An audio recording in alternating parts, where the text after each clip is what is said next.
পিরোজপুরের নাজিরপুরে সড়কের কাজ না করে ৪৪ কোটি টাকা তুলে লাপাত্তা ঠিকাদার। খোঁজ মিলছে না অনিয়মের সহযোগী এলজিইডি কর্মকর্তারও। নাজিরপুর বৈঠাকাটা সড়কের সংস্কার কাজে হয়েছে এমন পুকুর চুরি। এতে ভোগান্তিতে পড়েছেন হাজার হাজার বাসিন্দা।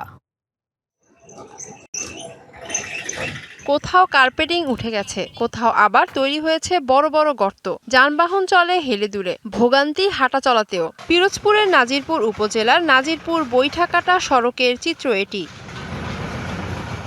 যদিও ২০২৩ সালেই সড়কটি সংস্কারে ভান্ডারিয়া উপজেলার তৎকালীন চেয়ারম্যান মেরাজুল ইসলামের ঠিকাদারি প্রতিষ্ঠান মেসার্স ইফতি ইটিসিএলকে নিয়োগ দেওয়া হয়।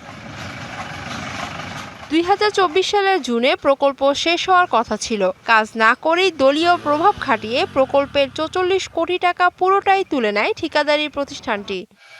নগদ নিয়ে এলো হার না মানা হার অফার।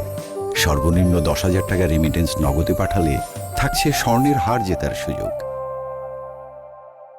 ২০২৪ সালে সরকার পরিবর্তনের পর থেকেই লাপাত্তা ঠিকাদারি প্রতিষ্ঠান ও অনিয়মে সহযোগী এলজিইডির কর্মকর্তারা।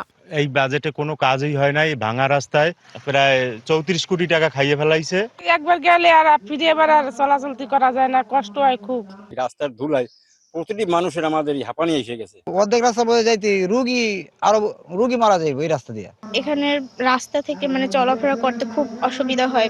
এ অবস্থায় সড়কটি সংস্কারে পুনরায় দরপত্র আহ্বানের প্রক্রিয়া চলছে বলে জানালেন এলজিইডির উপজেলা প্রকৌশলী। রিটেন্ডারে একটা প্রসেসিং এ যাচ্ছে, কারণ যাদের লাইসেন্সে কাজ, তাদের লাইসেন্সে তারা কাজ করতে চেয়েছে কিন্তু ওরা করতেছে না। তিনজন এমপি আমাদের সাথে বসছিলেন, বসে তারা একটা সিদ্ধান্ত নিয়েছে। পাশাপাশি অনিয়মে জড়িতদের বিচারের প্রক্রিয়াও চলমান বলে জানালেন তিনি। DBC news desk.